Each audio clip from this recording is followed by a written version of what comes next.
हाँ, उनकी आबादी ज्यादा जो धर्म में विश्वास नहीं रखते। हाँ, वो तीसरे नंबर पे आ रहे हैं, चौथे पे हिंदू धर्म आता है। तो तीसरे धर्म की भी संख्या करीबन 15% है पूरे वर्ल्ड में। बिल्कुल सही बोल रहे हो। तो अब वो भी तो जी रहे हैं, वो भी तो धन कमा रहे हैं, सब सुख हैं, उनके कुछ नहीं अभी होता। हाँ ठीक बोला आपने, लेकिन वो कैसे जी रहे हैं? जीना किसको मानते हो आप? जी तो मच्छर भी रहा है, जी तो भैंस भी रही है, जी तो कुत्ता भी रहा है, कौन है? जी तो पेड़ भी रहे हैं। पूरी प्रकृति में कितने लोग जी रहे हैं? अच्छा आप ये बताओ, अब प्रतिशत में आ जाओ, प्रतिशत की बात करो तो फूल कितने हैं दुनिया में और गंदगी कितनी है? अपने गांव में लोग गंदगी कितनी पड़ी हो यार, फूल कितने हैं? इस सड़क पे कितने फूल लगे हुए हैं और गंदगी और गोबर कितना पड़ा हुआ है?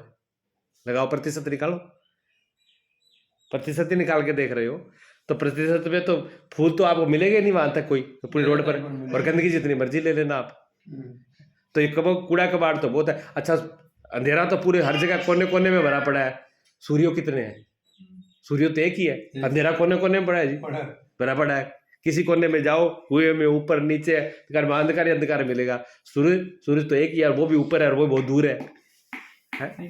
लेकिन सूर्य के सामने क्या अंधकार का कोई है ऐसा तत्व? नहीं है ना। इसलिए सनातन धर्म वास्तव में धर्म है, कूड़ा कबाड़ नहीं है जो जगह जगह पड़ा हुआ है, फैला हुआ है। लेकिन जहां पर सनातन धर्म है वो सूर्यों की तरह प्रकाशित होता है। कितना ही जब बढ़ जाए कुछ भी, सदियों से बढ़ता है, लेकिन क्या हुआ? कुछ नहीं हुआ, खत्म होता है।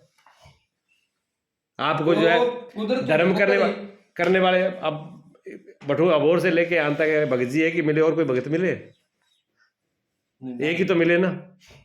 अब जगह जगह भगत थोड़ी मिल जाएंगे आपको, नहीं मिलेंगे, एक ही मिलेंगे। इसलिए सब लोगों के सब एक जैसा नहीं होता, कोई कोई ही उसमें निकल पाता है।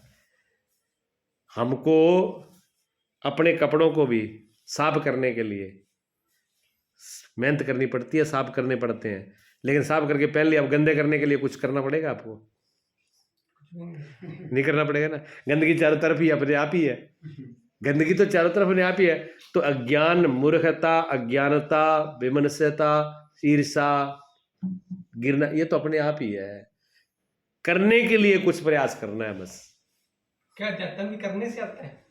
अध्यात्म तो पुरुषार्थ से आएगा ना, पुरुषार्थ से।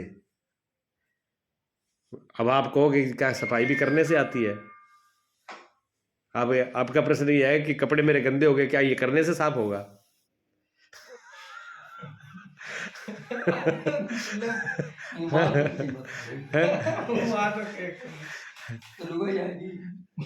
मतलब वस्त्र गंदा ही था, वस्त्र गंदा नहीं था, वस्त्र शुद्धि था, ये बोलो आप। वस्त्र शुद्धि था जी, बिल्कुल वस्त्र साफ है, वस्त्र में कोई दोष नहीं है, वस्त्र तो शुद्धि। जो धूल है, जो मिट्टी है, जो उस पर गंदगी लगी है, वो वस्त्र के ऊपर है, वस्त्र में नहीं है।